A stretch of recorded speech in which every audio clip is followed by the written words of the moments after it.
Oh, let me tell you something. Busting makes me feel good.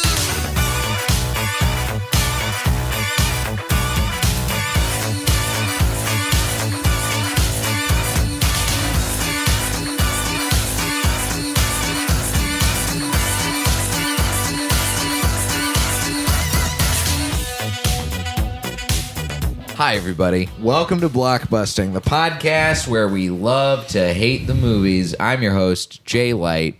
Joining me today, my first episode back in Los Angeles, Drey Dailey. Hey, everybody. What's up, Drey? Hey, Jay. How you doing?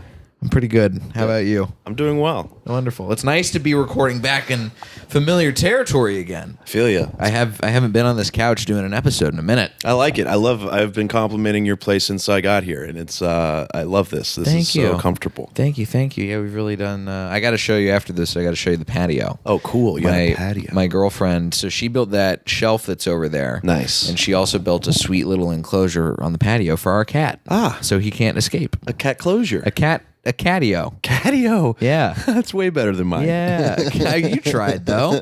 Listen, catio's was already on the tip of my tongue. Oh yeah, that's a good one. I like catio. It's good to have a handy girlfriend. It's good to have a girlfriend. It is. I wouldn't. That helps. Listen, how do you think this bright, airy apartment came to be? Oh man, it's. I have like my energy changed entirely the second I stepped in here. That's such a. I was just kind of like floating and just like waiting for an energy, and then I came in here and I was like, oh, positive energy. Well, cool. The thing is, outside in this neighborhood in particular, it is quite chaotic on Sundays when I record. I've been getting looks. You have? I've been getting looks. Yeah. Well, you look kind of like streetwear fashionable for the area. That's what I think. You look like you probably just came from the flea market across the street. People have been crossing the street and like double checking that they lock their doors around me. Well, now you're inside. Yeah. And you're here to do a rare defense of a movie. A strong defense, I'd like to think. I'm not letting just anybody defend movies on this podcast. This is the podcast where we love to hate the movies. Hate them.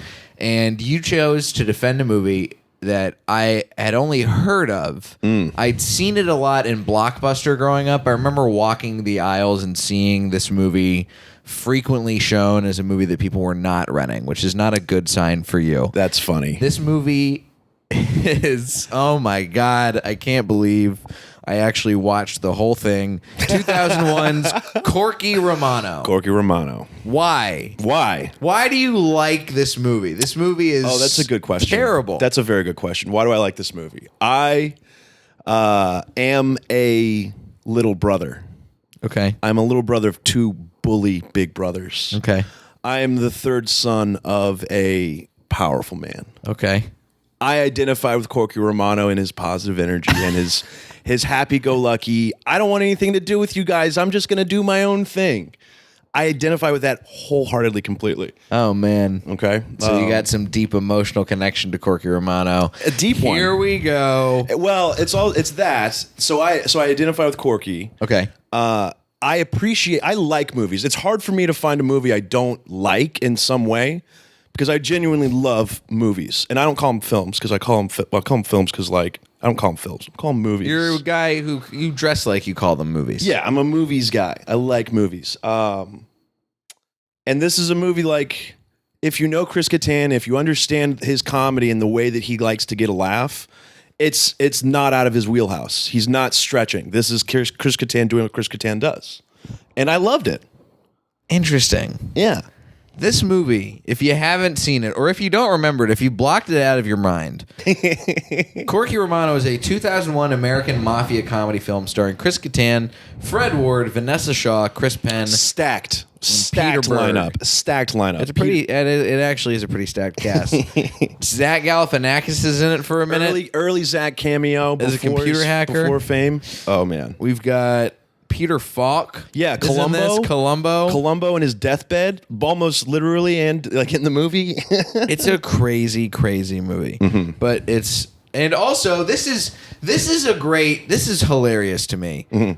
So in his 2019 autobiography, Baby Don't Hurt Me, Chris Kattan claimed that Paul Thomas Anderson of being Paul Thomas Anderson, and Richard LaGravenese, who's a great screenwriter. He wrote The Fisher King, and he wrote several other movies, including Bridges of Madison County.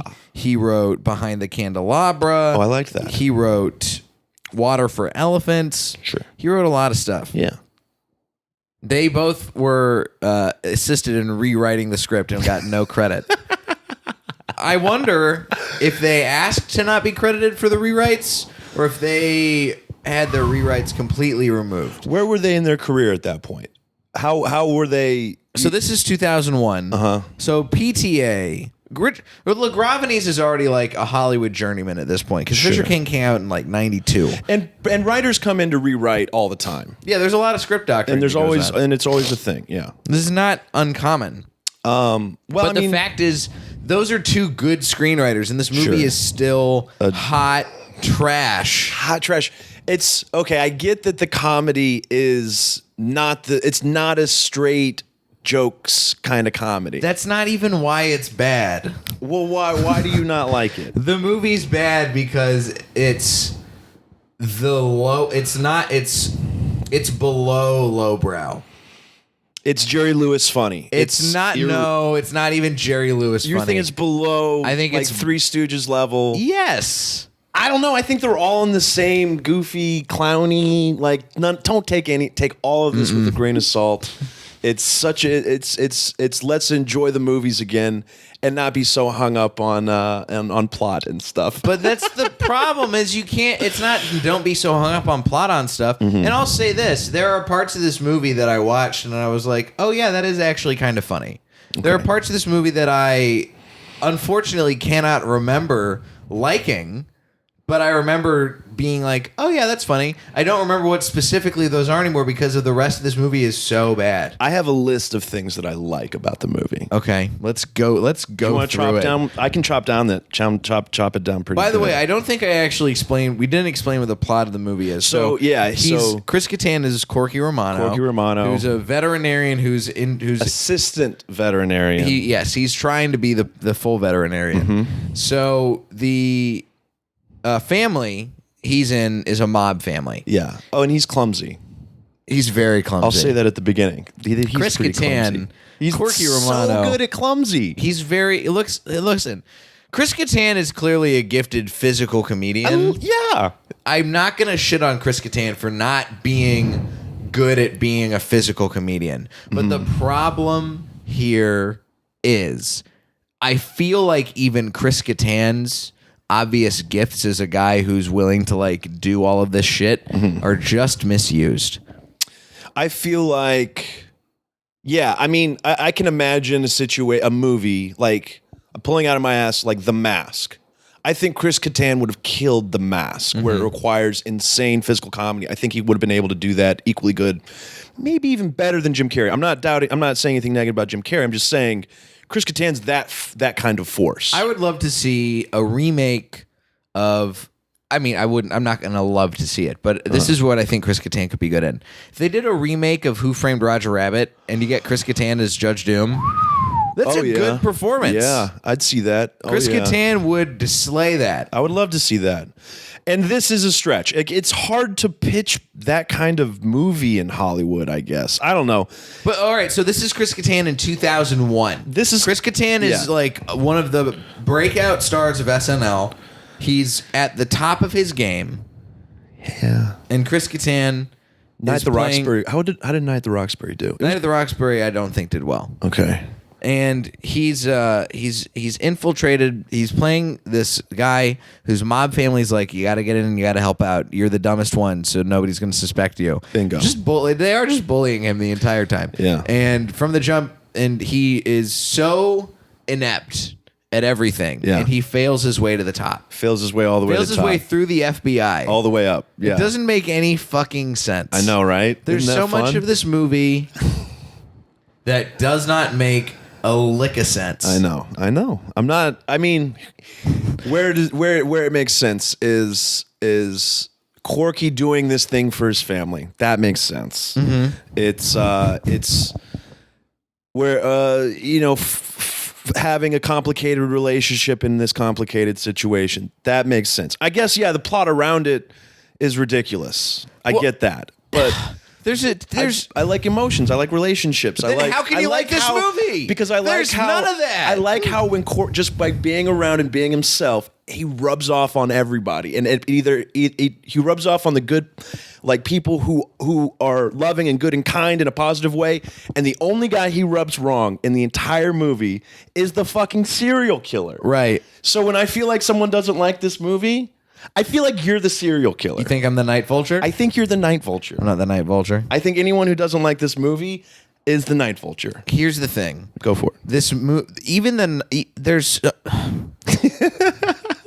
almost. Oh yeah, we forgot to mention in the plot. There's a serial killer. There is also. a serial killer, and the serial killer is played by Chris Penn. I think no, Chris Penn's his gay brother. Gay brother. Yeah. Latent homosexuality. Latent as they homosexuality. expressed very early on in the movie. Yeah, very. That's how. This is. You can tell the datedness of the show of the movie because they basically are like, oh, he's a gay guy. For laughs, and you just have Peter Berg like calling him a faggot in the middle of a big like emotional climactic scene. Oh yeah, big and you're time. like, this is and it lands like a laugh. And there's so many parts where the filmmaker, who directed this? What's it? Rob Pritz.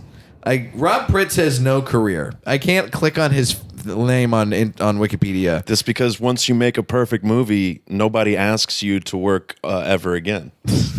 So Rob Pritz, good job directing and editing because they have moments where they're clearly expecting giant uproarious laughter from the audience in the movie theater. And it felt so awkward. That was one of my biggest problems with this movie is that it just felt awkward. This was like Awkward. Remember how in like the mid to late 2000s awkwardness kind of became this form of currency for comedy's sake. Yeah. I feel like this movie was there's a version of the universe in which Corky Romano is ahead of its time and plays the comedy of awkwardness before The Office gets its hands on it and before New Girl gets their hands on it.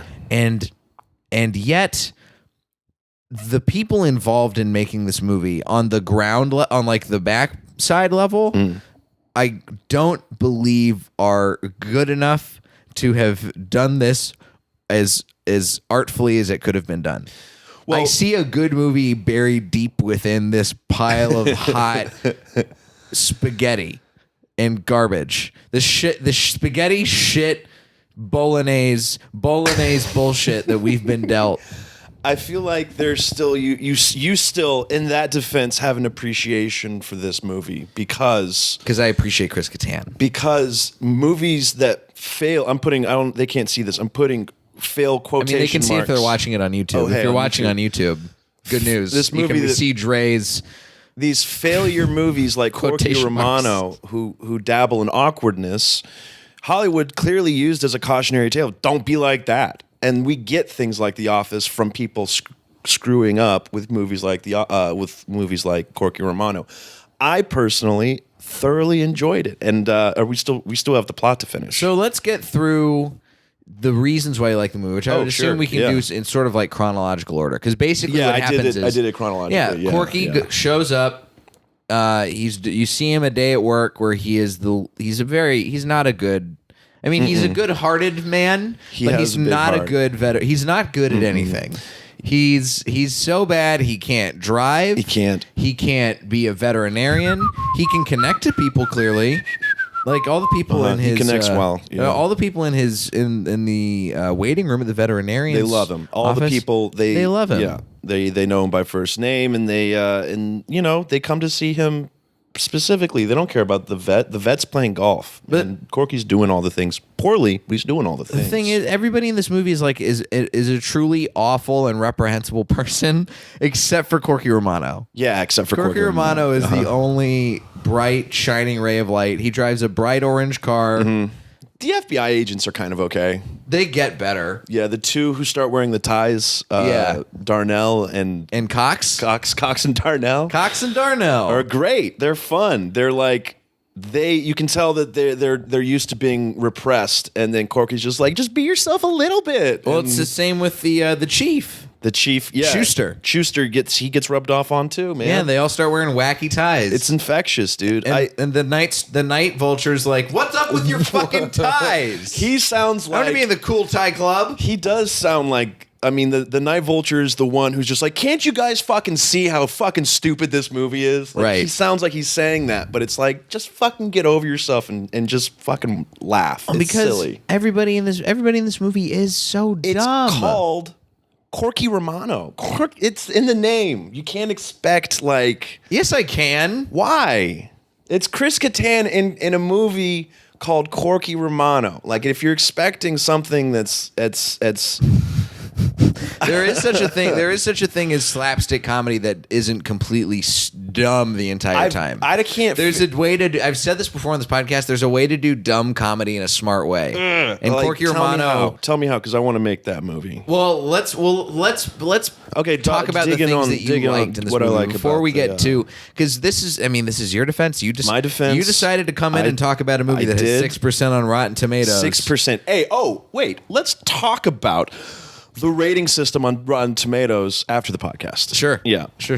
I think I have grounds to say it's rigged. All right, cool. James Berardinelli says the film is a 0.5 star out of 4, and it only takes about 3 minutes of running time to realize that you have wasted your money. Oh. I watched this movie for free not for free, from HBO. Sure. But I feel like I should cancel my HBO subscription because you hated the movie that because bad. This movie's so bad. Dude, HBO has way worse movies on it right now that you could watch and hate even more. Name one. I'd have to turn it on and be like, yo, let me You can't. Pick it. Corky Romano's the bottom of. Corky Romano is not even in the barrel. Corky Romano is the trash juice underneath the barrel. Trash juice under. That's pretty gross juice. Okay, so there's this. I kind of just chop it down, just things I liked. Where there's a lot of people. Okay, blah blah blah blah blah blah. Great slapstick. Just from the beginning, you know this is going to be a slapstick hit. There's early Zach Galifianakis. You've already covered that. But what part of the beginning where he's throwing hamsters into a when he's dancing in the car and he's like swerving the car around and he's so happy and everyone's just like, what a fucking asshole. I love that. I thought that was so funny. He's in his own world. I don't know. I thought that was hysterical. Okay. People driving like shitheads in Florida. It's like, it's so on point. It's sorry. Does he live in a retirement community? I think so. Yeah, it seems like he does. Yeah. Somebody else drives a golf cart past him. Yeah, it could either be a retirement community or just Florida. A lot of towns are just old people. Like that's the whole town. That's true. Yeah. Early Zach Galifianakis, the gay brother, the dumb brother. It's just one of them is functionally illiterate. Peter Berg. Peter Berg plays a functionally illiterate man in this, and the scenes where he's like trying to order ice cream. That's one of the scenes that I actually did appreciate in this movie. It's so funny and like just and the gay brother, him too. It's he's just taking pictures of dudes riding bikes. Yeah. It's I don't know why that's funny to me, but it's funny to me, and I don't know how to define it. I don't know if that makes does that make me gay? No, but I think it makes you dumb. I'm not doubting that I'm dumb. You might be dumb. You might be real dumb. Yeah, duh. Which dude. is, hey. I've never doubted that. I've never once said I might not be dumb. That's fine. There's that bit with the dog and the cocaine and his eyes bulge out and he has to talk to children after getting a face full of cocaine. But that's okay. And that whole scene, I'm gonna say this, being jabbed in there, they're just like, all right, we need just like a string of laughs from Chris. Chris, just give it to us, and he's like, fucking gives it to him. I've never done cocaine. Never done cocaine. Have you done cocaine? I'm not a narc. Just like blink a bunch at me if you have. Okay, not a lot. So. Is this a viable way that cocaine could be done? Like if a bag of cocaine exploded and it got on your face. How about this? When I saw this movie, it made me kind of want to do cocaine. And then I did cocaine and I was like, dude, this isn't like Corky. This sucks. This is not as fun as Corky Romano. Corky Romano played this up a little bit higher than should have called it Cocaine Romano. But then again, he does get his face slammed with cocaine and I haven't done that much. I mean, I mean, they also let a dog do a bunch of cocaine in this movie. And the dog's just, oh man. That whole scene I thought was funny. And when I was a kid, I thought it was especially funny because, I didn't get a lot of drug humor. It wasn't being thrown at us like How that. old were you when the first time you saw this movie? 2001? I was probably 14, You saw 15. it in 2001? I saw this twice in theaters. What? I saw this movie twice in theaters. You paid twice to see this movie. Yeah, this was back when, 2001, when movies cost, $14 instead of $26. Oh my God. This when movie, when the white trash Nazis get the shit kicked out of them by greasy Italians, I was feeling super patriotic after 9/11, and so when I saw like a bunch of Nazis getting the shit kicked out of them by New York Italians, I was like, "Fuck yeah, fucking whoop their asses, fucking get it." I mean, this movie did come out October 12th. It came out a full month after 9/11. I feel like 9/11 and a lot of the initial feelings about 9/11 really hurt Corky Romano. I wanted to get those words on. Frankly, I think 9/11 helped Corky Romano because Really? 9/11 is a bigger disaster than Corky Romano. See, there's Amazingly enough. there are some things that aren't as, But 9/11, here's the thing. There are movies about 9/11 that have better ratings than Corky Romano ever will. Like if you had to give the Rotten Tomatoes broadcast of 9/11 a rating, it would not be a good rating. No, I would say it was pretty low. It's depressing. The characters are all thin. You don't get any answers. If you're watching the CNN broadcast of 9/11, it's not going to get a good rating. Yeah. But is it going to do better than Corky Romano? Maybe. Corky Romano's got likable characters. There's no likable characters in 9/11. Everybody came out looking bad to that movie. And crying. They're all crying. 9/11's like the No Country for Old Men of like American tragedies. Like at least with JFK getting shot in the head, we gotta, there were like some heroes and some villains that came through. 9/11, it's like, first responders, great, whoop-de-doo. You did your thing, guys. I'm gonna continue on why I love this movie. Why you like Corky Romano. There's the part where this is gun humor. Like, I mean, when he shoots the gun and it just goes off in his hand and it shoots everything except the bad guy, and then the giant explosion, and then the dog gets hurt, and then he breathes into the dog's mouth and saves the dog.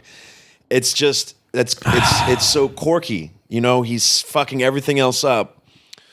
But then he still manages to save the dog at the end. I mean, it is very Corky, It's but so Corky. I love it. And that's the guy that I'm like, I bought in, dude. I bought in early with this movie. I watched that scene. He farts in the brother's face. Both of their faces. See, it just takes the pacing. It's hard to say that the pacing in a movie is bad when the movie's not even 90 minutes long. This movie's 86 minutes long. 86 minutes. And that's with credits. That's a laugh a minute, man. Is it? Maybe. Is it? For me, I was almost laughing entirely. I don't think I came close to laughing 86 times in this movie. What about the scene where it's the Vietnamese guy and the Thai guy, and he has to be the translator, and he doesn't speak Vietnamese or Thai? That's the thing. The construction of that scene, it's not bad as far as like they say exactly what's going to happen at the very beginning of the scene. Bingo. But the problem is, I don't think it escalates. It doesn't escalate right. It just doesn't feel. Yeah. Here's the thing. So a slapstick movie. I've got no problem with slapstick comedy. That's not my problem with this movie. My problem is that all of the stuff that is clearly like set up and knocked down by Chris Kattan. He's the only person in Columbo. I think Peter Falk is really giving it his all, and Peter Berg and the brother. But besides those guys, there's nobody else in this movie on the back end who really feels like they're doing the people acting in the movie a service. And I'm sorry, but Vanessa Shaw is not doing well in this movie either. blonde. Yeah, I think she's probably my Vanessa least Shaw favorite is out of her movie. depth. What I think could have probably helped this movie is its rating.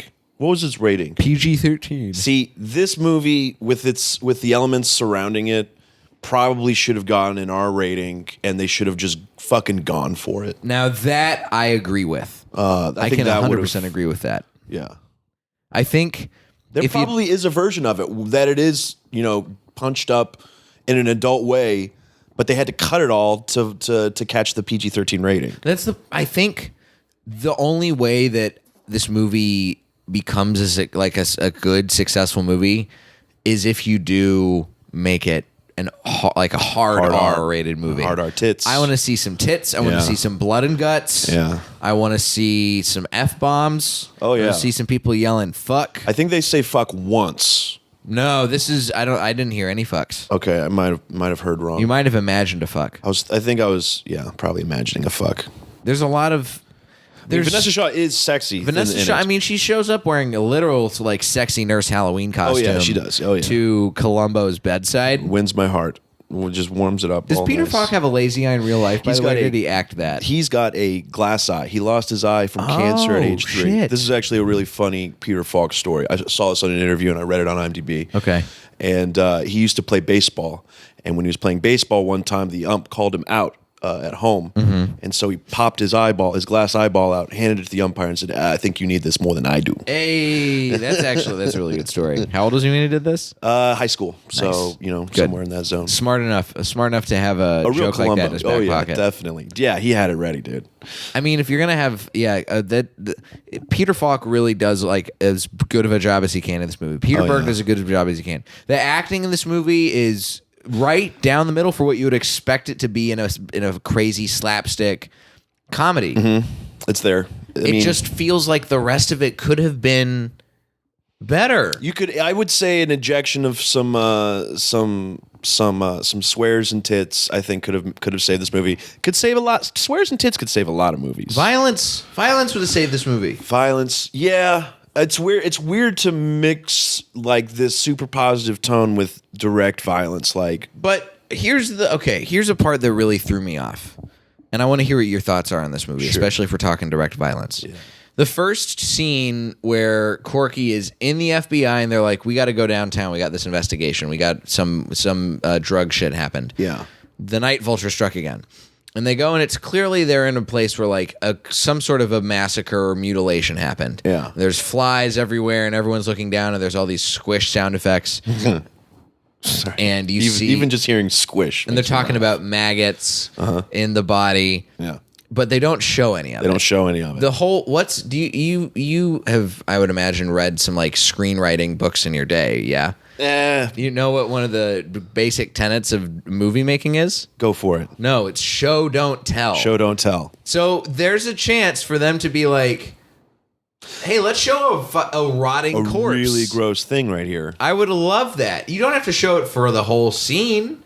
Just get a couple of shots in there of Corky body. stepping in there. You see his fun socks get splattered with a little gore. A little bit of goo. Oh, my God. Some decaying body goo. It's not... Yeah, I mean... That's Corky.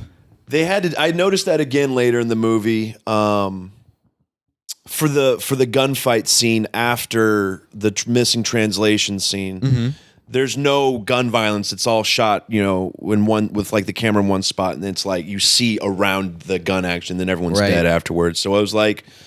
That's in the same vein, that's what struck me. I was like, why didn't they show any of it? That had given this movie a little bit more humph. Right. So I'm not saying it's a bad movie because of it. No, you're not. But, I can concede some points. That did let me down in my rewatching these a couple days ago. There are times when this movie does pull off being dumb in a smart way. Sure. The scene where Corky sneaks into the underground casino and... he's getting the shit kicked out of him by literally every person who works there. Yeah. And the one lady from the front does a crazy wrestling drop.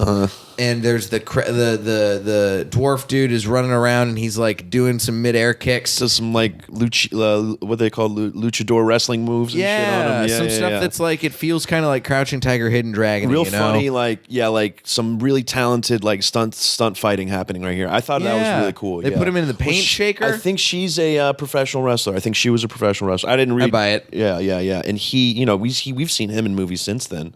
That was an early kickoff point for that dwarf actor, I think. Oh man, because I know I've seen him since then. But that scene, I was like, yeah, okay, I get this. Yeah.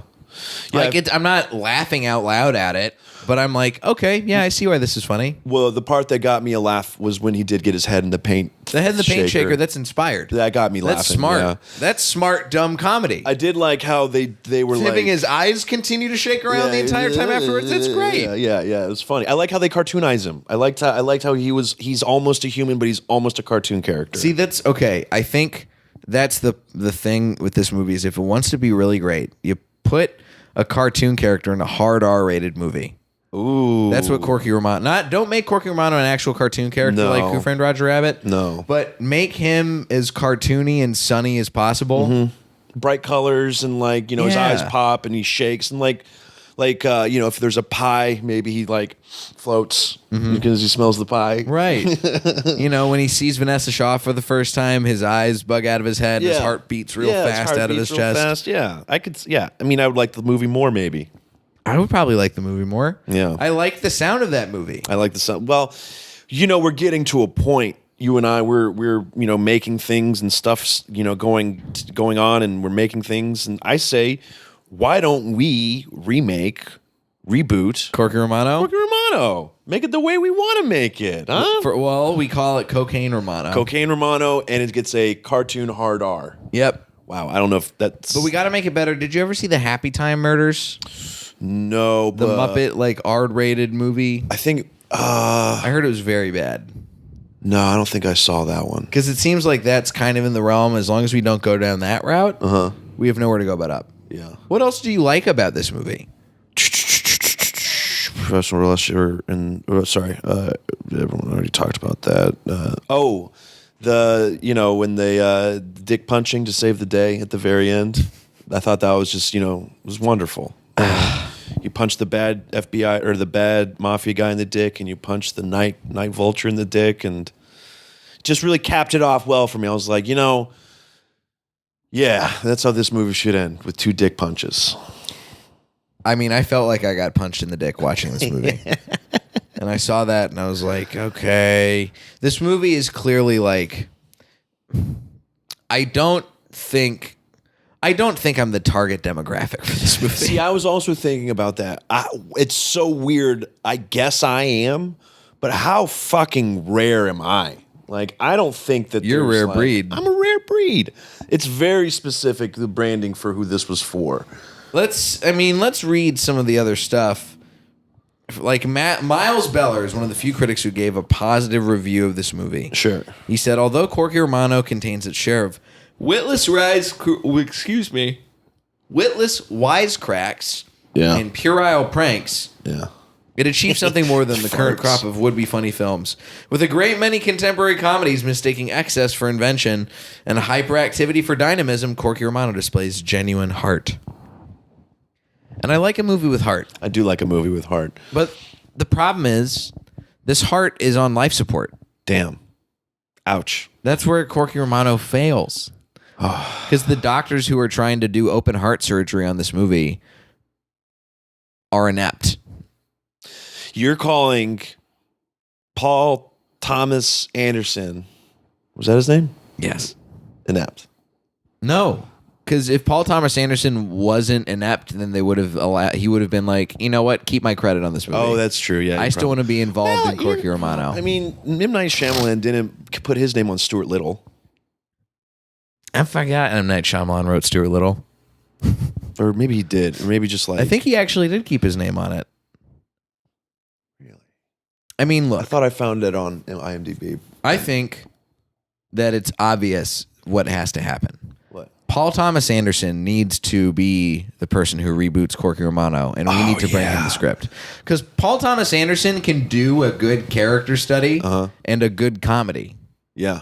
I would watch it. I mean, I would help make. I would write that. I think we could write that. Let's write it and pitch it. If anybody knows Paul Thomas Anderson, please reach out. Reach out to him and to me. And me. And Drey. Win a group chat. You can find us on, we'll plug our social medias in a minute because the podcast is about to be over anyway. How many minutes are we hitting? We're at about 33 on the timer. I mean, I thought I was going to hit 2 hours because I wanted to, I thought I had so much to say, but I just love this movie and maybe it's indefensible for me. That's fine. I mean, I'm not trying to get you to change your mind. You were just talking. We're just having a discussion. Yeah, we're just having a discussion because I think we're learning a lot about each other. Yes. I think you're the night vulture.